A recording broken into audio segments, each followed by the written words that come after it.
Hi, welcome to sweet Mirchi.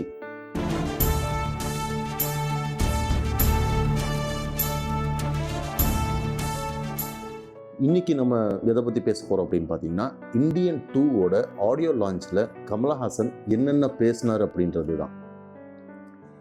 அதில் என்ன அவ்வளோ ஸ்பெஷல்னு கேட்குறீங்களா? அவர் படத்தை பற்றி பேசினதை தவிர்த்து அரசியல் நிறைய பேசியிருக்காருன்னு தான் சொல்ல முடியும். ஃபார் எக்ஸாம்பிள், அவர் ஆரம்பிக்கும் போது எடிட்டர் நல்லா வேலை செஞ்சார், ஆர்ட் டைரக்டர் நல்லா வேலை செஞ்சார், கேமராமேன் நல்லா வேலை செஞ்சார், எல்லாமே சொல்லிட்டு அவர் ப்ரொடியூசர் லைக்கா ப்ரொடக்ஷன் அவருடைய சுபாஷ்கரன் பற்றி பேசும்போது இலங்கை தமிழர் பற்றி பேசியிருக்காரு. அதாவது அந்த மண்ணுக்கு உண்டான பெருமையை அவர் காப்பாற்றினார் அப்படின்றதுல ஆரம்பித்து, அதுக்கப்புறம் உதயநிதி ஸ்டாலின், ஏன்னா அவர் தான் படத்தை ரிலீஸ் பண்ண போகிறாரு, தியேட்டருக்கு ரிலீஸ் அவர் தான் எடுத்திருக்காரு. ஸோ அவரை பற்றி பேசும்போது அவரால் ஆடியோ லான்ச்சுக்கு வர முடியல. அவர் சார்பாக அவருடைய டீம்லேருந்து வந்திருக்காங்க 2 பேர் அப்படின்னு சொல்லிட்டு அவரை பற்றி புகழ்ந்துட்டு, ஏன்னா அவருக்கு நிறைய வேலை இருக்குது, அரசியலில் அவருக்கு நிறைய வேலை இருக்குது, நானும் அவரோட கைகோர்த்து நடக்க வேண்டிய ஒரு சுச்சுவேஷன் வரும் அப்படின்றது சூசகமாக சொல்லியிருக்காரு. அதாவது 2026 எலெக்ஷனில் டிஎம்கேவோட கூட்டணி அப்படின்ற அந்த விஷயத்தை அவர் மறைமுகமாக சொல்லியிருக்காருன்னு தான் நான் எடுத்துக்க முடியும். ஏன்னா அந்த ஒரு லைனில் அவ்வளோ அர்த்தங்கள் இருக்குது. ரெண்டாவது, அதை தாண்டி ஏன் இந்தியாவை ஒரு தமிழர் ஆளக்கூடாது, அதாவது ஒரு தமிழர் ஏன் பிரைம் மினிஸ்டராக இருக்கக்கூடாது அப்படின்னு சொல்லிட்டு அழுத்தமாக ஒரு கேள்வி கேட்டிருக்காரு. அதுக்கு எக்ஸாம்பிளும் என்ன சொல்லியிருக்காருன்னா, ஒரு தமிழர் தான் ஏஷியாவிலேயே ஒரு விமனை பிரைம் மினிஸ்டர் ஆக்குனது, அப்போ ஏன் ஒரு தமிழர் பிரைம் மினிஸ்டர் ஆகக்கூடாது அப்படின்னு சொல்லியிருக்காரு. இதோட விஷயம் என்னன்னா, காமராஜர் இந்திரா காந்தியை பிரைம் மினிஸ்டர் ஆக்கின விஷயத்த அவர் சூசகமாக சொல்றாரு. அதாவது ஒரு தமிழர் தான் ஒரு பெண்ணை முதல் பெண் பிரதமராக உருவாக்குனது ஒரு தமிழர் தான். அதுவும் இந்தியாவில் மட்டும் கிடையாது, மொத்த ஏஷியாவிலையும் முதல் பிரதமர் இந்திரா காந்தி தான், அதை உருவாக்குனது ஒரு தமிழர் தான் அப்படின்ற ஒரு விஷயத்த அழுத்தம் திருத்தமாக அந்த இடத்துல சொல்லிட்டு, ஏன் அப்போ ஏன் ஒரு தமிழர் ஆளக்கூடாது அப்படின்ற ஒரு விஷயத்தையும் எடுத்து வச்சிருக்காரு. அடுத்தது பார்த்தீங்கன்னா, ஒரு சின்னதாக ஒரு 3 சுவாரஸ்யமான விஷயங்கள், 3-4 சுவாரஸ்யமான விஷயங்கள் சொல்லியிருக்காரு. அது என்னன்னு பார்த்தீங்கன்னா, ஷங்கர் ஜென்டில்மேன் கதையை எடுத்துட்டு போய் கமல் சார்கிட்ட முதல்ல ஷங்கர் அந்த கதையை கமல் சார்கிட்ட தான் சொன்னதாக கமல் சொல்லியிருக்காரு. அவர் எப்படி சொன்னார்னா, ஒரு இளம் டைரக்டர் அவர் என்கிட்ட கதை சொன்னார், அந்த கதையில் எனக்கு உடன்பாடு இல்லைன்னும் போது அவரை திருப்பி அனுப்பிட்டேன். அதுக்கப்புறம் அந்த படத்தை அவர் எடுத்து ஜெயிச்சுட்டு மறுபடியும் என்கிட்ட வந்தார், இந்தியன் கதையோட வந்தார் அப்படின்னு சொல்லிட்டு சொல்கிறார். அப்போ அநேகமாக இந்தியனுக்கு முன்னாடி அவர் எடுத்தது பார்த்தீங்கன்னா ஜென்டில்மேனும் காதலன் தான். டெஃபினட்டாக காதலன் படத்தை எடுத்துகிட்டு கமல்ஹாசன்கிட்ட போயிருக்க முடியாது. ஸோ ஜென்டில்மேன் கதையை தான் எடுத்து போயிருக்கணும்.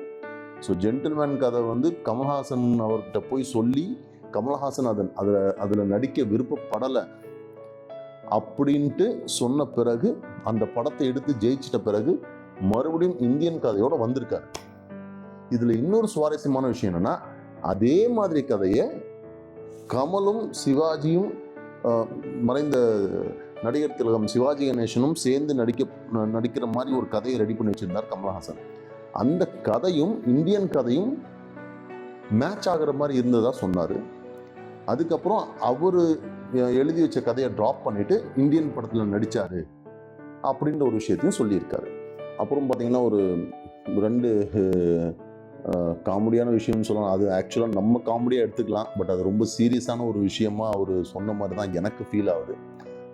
மிர்ச்சி சிவா தான் ஆங்கரிங் பண்ணிட்டு இருந்தார். அவர் இந்தியன் தாத்தா அப்படின்னு சொல்லி பேசும்போது, அவரும் பேசும்போது, ஸ்ருதிஹாசன் நினைச்சா நான் உண்மையாலுமே தாத்தா ஆயிருக்கலாம், அது ஸ்ருதிஹாசன் கையில் தான் இருக்கு அப்படின்னு சொல்லி சொன்னார். பட் அதில் ஒரு காமெடியான விஷயமா அது எடுத்துக்கிறதா, இல்லை ஸ்ருதிஹாசன் ஏன் இன்னும் கல்யாணம் பண்ணி குழந்தை பெற்றுக்கல அப்படின்ற அந்த மன வருத்தத்தோடு அவர் சொல்லியிருக்காரான்றது எனக்கு தெரியல.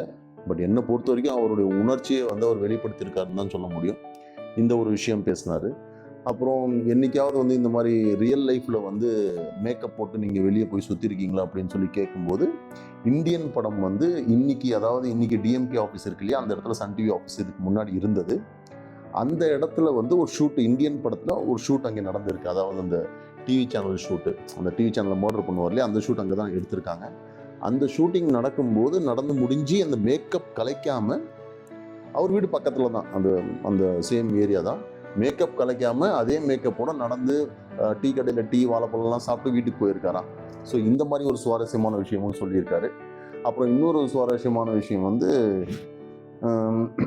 இது விஸ்வரூபம் படம் பிரச்சனையாகும் போது இனிமேல் நான் நடிக்க மாட்டேன் அப்படின்னு அவர் சொல்லும்போது, டி ராஜேந்தர் வந்து கமல் வீட்டுக்கு வந்து அவர் கட்டி தழுவி அழுது ஆர்ப்பாட்டம் பண்ணி, இனிமேல் நீங்கள் நடிக்க மாட்டேன்னு சொல்லக்கூடாது, நீங்கள் நடிச்சே ஆகணும்னு சொல்லி சத்தியமெல்லாம் வாங்கிட்டு போனாராம். அதே மாதிரி உணர்ச்சி உள்ள மனிதராக வந்து சிம்புவும் இருக்கார் அப்படின்னு சொல்லி பாராட்டியிருக்காரு. அப்புறம் அனிருத்தை பற்றி வந்து பாராட்டினார், என்தூசியாஸ்டிக் பர்சன் அது இதுன்னு சொல்லிட்டு. அந்த இசையை காப்பாற்றுறதுக்காக, அந்த படத்தை காப்பாற்றுறதுக்காக பாடியிருக்காருன்றது தெரியல. போட்டு ஊராக போய் இந்த படத்தை ப்ரமோட் பண்ணிகிட்டு இருக்காங்க. சுபாஸ்கரன் அவர்களும் வந்து பயங்கரமாக சப்போர்ட் பண்ணிகிட்டு இருக்காரு ஃபன் வைஸு. ஏன்னா இந்த படம் ஊற்றிக்குமோ அப்படின்ற ஒரு பயம் அவங்களுக்கு வந்திருக்கா என்னன்றது தெரியல. நாடாக ஊராக ஸ்டேட்டாக போய் ப்ரமோட் பண்ணிகிட்டு இருக்காங்க. இந்த படம் வெற்றி அடையணும். ஏன்னா பல வருஷத்தோட உழைப்புன்னு சொல்லலாம். கிட்டத்தட்ட 4 வருஷமாக இந்த படத்தை எடுத்துகிட்டு இருக்காங்க. இது வேற சொன்னார், இந்த 4 வருஷத்தில் வந்து கொரோனானால சில பிரச்சனைகள், அரசியல் ரீதியாக பிரச்சனைகள், அது போக வந்து ஒரு ஆக்சிடெண்ட்டில் வந்து 2 பேர் இறந்துட்டாங்க அப்படின்னு சொல்லியிருந்தாங்க. அது போக வந்து இந்த படத்தில் நடித்த மனோபாலா, விவேக், அவங்க 2 பேரும் வந்து இயற்கை மரணம் அடைஞ்சிருக்காங்க.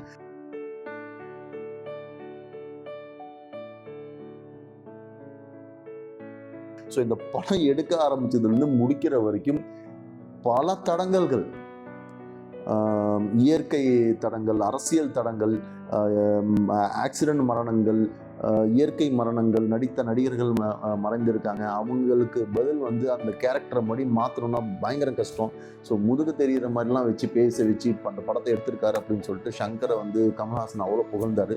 ஸோ இவ்வளோ கஷ்டப்பட்டு எடுத்த படம் மனசார சொல்ல போனால் நிச்சயமாக வெற்றி அடையணும், நல்லா எடுத்திருக்கணும் அப்படின்னு சொல்லி நானும் விருப்பப்படுறேன். பார்ப்போம். இந்த படம் ஜூலை 12ஆம் தேதி ரிலீஸ் ஆகுது. மேக்ஸிமம் கமல்ஹாசன் படம் தியேட்டரில் தான் போய் பார்ப்பாங்க. ஸோ வசூல் ரீதியாக பிரச்சனை இருக்காது. பட் இந்த படம் ஹிட் ஆகணுன்ற ஒரு எண்ணம் வந்து எல்லாத்துக்கும் இருக்கும். பார்ப்போம் எப்படி இருக்குன்ட்டு. ஸோ நெக்ஸ்ட் வீடியோவில் இதே மாதிரி சுவாரஸ்யமான செய்திகளோட மறுபடியும் உங்களை வந்து நான் சந்திக்கிறேன். அது வரைக்கும் பாய்.